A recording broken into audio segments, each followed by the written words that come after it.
Have you ever caught yourself thinking, I just don't move like I used to? Or, I hope I won't have to depend on anyone someday. It's a quiet worry that sneaks in more often than we care to admit. That fear of losing your independence.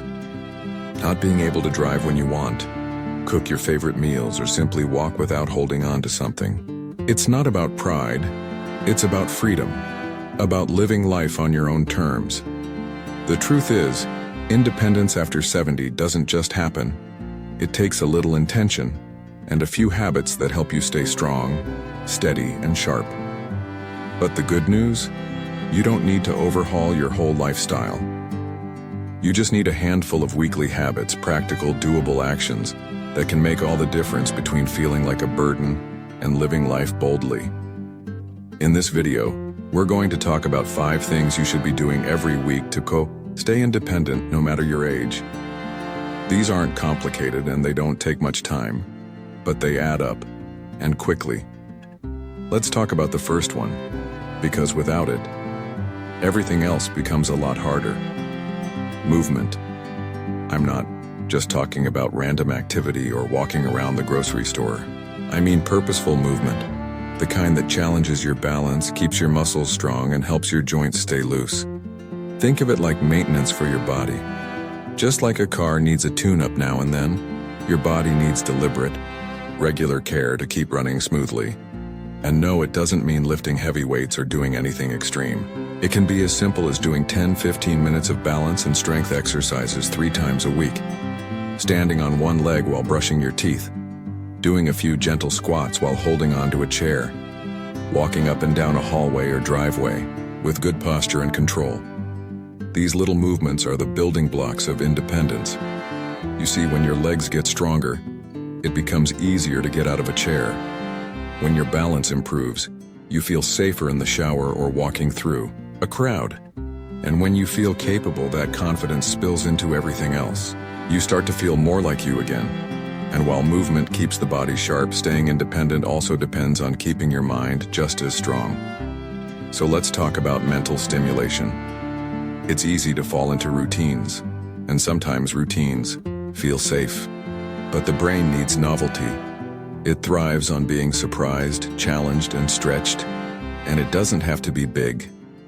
Even something as small as trying a new recipe, doing a crossword puzzle, or watching a documentary about a topic you've never explored can light up parts of your brain that haven't been used in years. The key is consistency.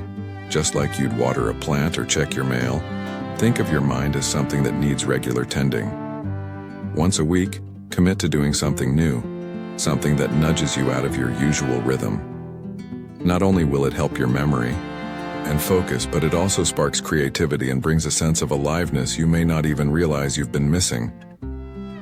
Now that we've touched on how to stay physically and mentally sharp, there's something else that plays a huge role in independence, especially as the years go on.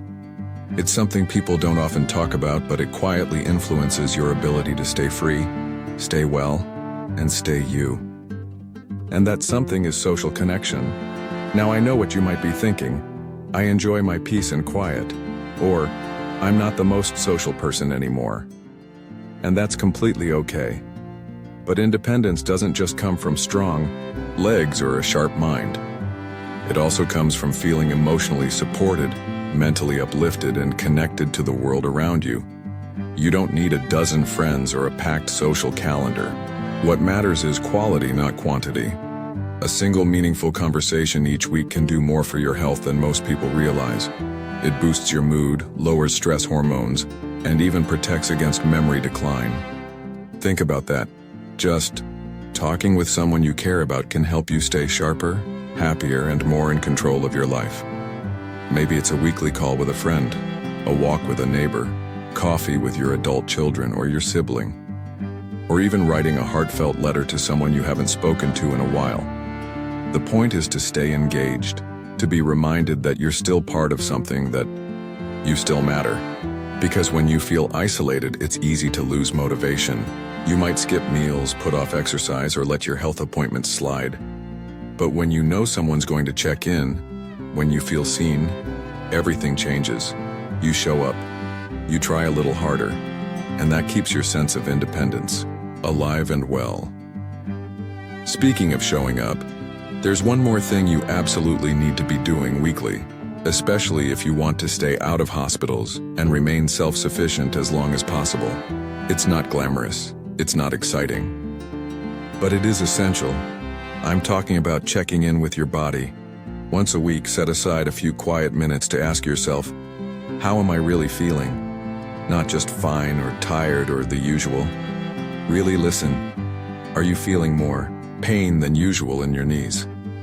Have you been more forgetful lately? Have you noticed your appetite changing or your sleep getting worse? These little changes can be early signs of something that's easier to manage now rather than later. Catching small problems early is one of the best ways to protect your independence.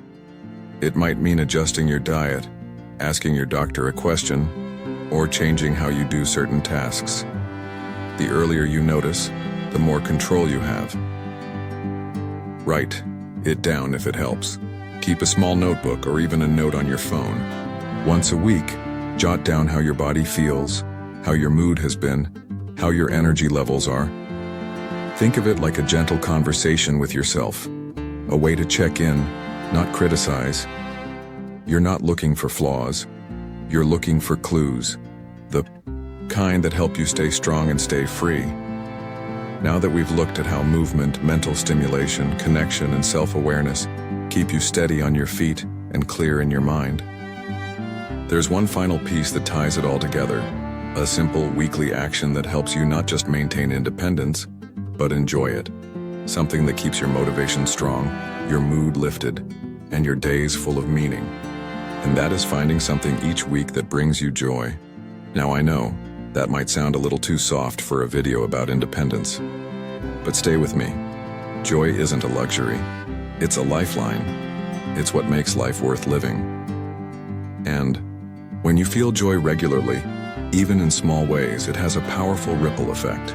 It lifts your energy, eases tension in your body, sharpens your thinking, and even helps you stick to healthier habits. The trouble is, as we get older, joy sometimes gets lost in the shuffle of routine. Maybe you used to love baking, but your hands aren't quite as steady now. Or you love dancing, but your knees don't move the same way they used to. And you think, that part of my life is over. But here's the thing. The feeling of joy, that's never off limits. You just might need to rediscover it in new ways. Maybe it's listening to a favorite song from years ago and letting yourself sway to the rhythm. Maybe it's digging your hands into the soil and planting a single flower, sitting by a window and watching the birds, laughing with someone over an old memory, even just flipping through a photo album and remembering how far you've come. Joy doesn't need to be loud. It doesn't need to be big. It just needs to be yours. Once a week, choose something that gives you that little spark. It might last 5 minutes, or maybe the whole afternoon. What matters is that you feel more like yourself afterward, that you're reminded that life isn't just about managing health, paying bills, and watching time pass. It's about feeling alive. And when you give yourself that space, when you invite joy in on purpose, it spills into everything else. You walk a little taller. You speak with more warmth. You care for your body with more love. And the people around you feel that too. So here we are. 5 simple things. Not complicated. Not expensive. Not impossible. Just weekly habits that can help you feel grounded, capable, and free. Move with intention. Challenge your mind. Connect with others. Check in with your body. And feed your joy. Independence after 70 isn't something you win once and keep forever. It's something you protect, gently, consistently, with love. And the more you protect it, the more it gives back to you. The more you begin to trust that aging isn't a loss. It's just a different kind of strength. You're not here just to survive these years. You're here to live them. And if you ever doubt whether you're doing enough, remember this. Every time you take a walk instead of sitting still, every time you call someone instead of staying silent, every time you choose a moment of joy over a moment of worry, you are building the life you deserve, a life with more freedom, more confidence, and more you in it. So keep showing up for yourself. And if no one's told you lately, you're doing better than you think. You've got what it takes. And the best part? You're not doing this alone.